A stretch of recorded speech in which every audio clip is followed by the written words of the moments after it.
इतरांची काळजी घेण्याचे रहस्य। मी तुम्हाला एक नवीन आज्ञा देतो की तुम्ही एकमेकांवर प्रीती करा, जशी मी तुमच्यावर प्रीती केली तशी तुम्हीही एकमेकांवर करा। योहान 13:34 मधून। काही लोक इतरांची किती काळजी करतात, तर काही कायमच स्वार्थी का असतात?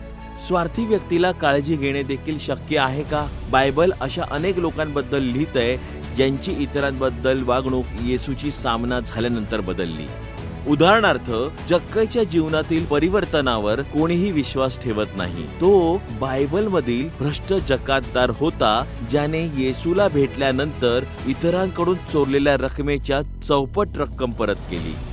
जेव्हा तुम्ही पहिल्यांदा येशूबद्दल शिकाल तेव्हा कदाचित तुमचं जीवन एका क्षणात बदललेलं असेल, आणि तरीही तुम्ही अशा लोकांना देखील ओळखता जे येशूला ओळखत असल्याचं ढोंग करतात, पण स्वार्थी आणि निष्काळजी असतात। कदाचित ते पवित्र आत्म्याला शरण जाण्याच्या प्रक्रियेत असतील, कारण इतरांबद्दल सहानुभूती ही अशी गोष्ट नाहीये जी आपल्याला एका दिवसात मिळते। आपलं जीवन आणि वर्तन केवळ त्या प्रमाणात बदलत जातं की आपण आपल्या जीवनात पवित्र आत्म्याच्या कार्याला शरण जाताना देवाद्वारे आपली अंतःकरणे बदलू शकतो। जर आपण स्वतःचा नाश केला तर देवाची प्रीती आपल्यामध्ये नसते आणि इतरांची काळजी घेण्याची आपली क्षमता कमी होते। देवाच्या नजरेतून इतरांना पाहण्यास तुम्हाला सक्षम करण्यासाठी देवाला विचारा, देवाने तुम्हाला इतरांची सेवा करण्यासाठी बनवलं आहे, नाही की स्वार्थी बनण्यासाठी। तुम्ही अशा वेळी काय कराल?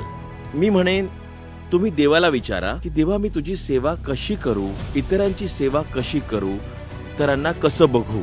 आपल्यासाठी देवाच्या परिपूर्ण प्रीतीपेक्षा कोणतंही प्रेम मध्यस्थ नाही।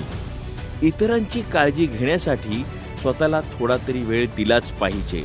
तुमच्या अंतःकरणात असं काही आहे का की जे पवित्र आत्म्याच्या कार्यासाठी कधीही उघडलेलं नाही, आणि तुम्ही इतरांवर करुणा करण्यासाठी खूपच प्रवृत्त आहात?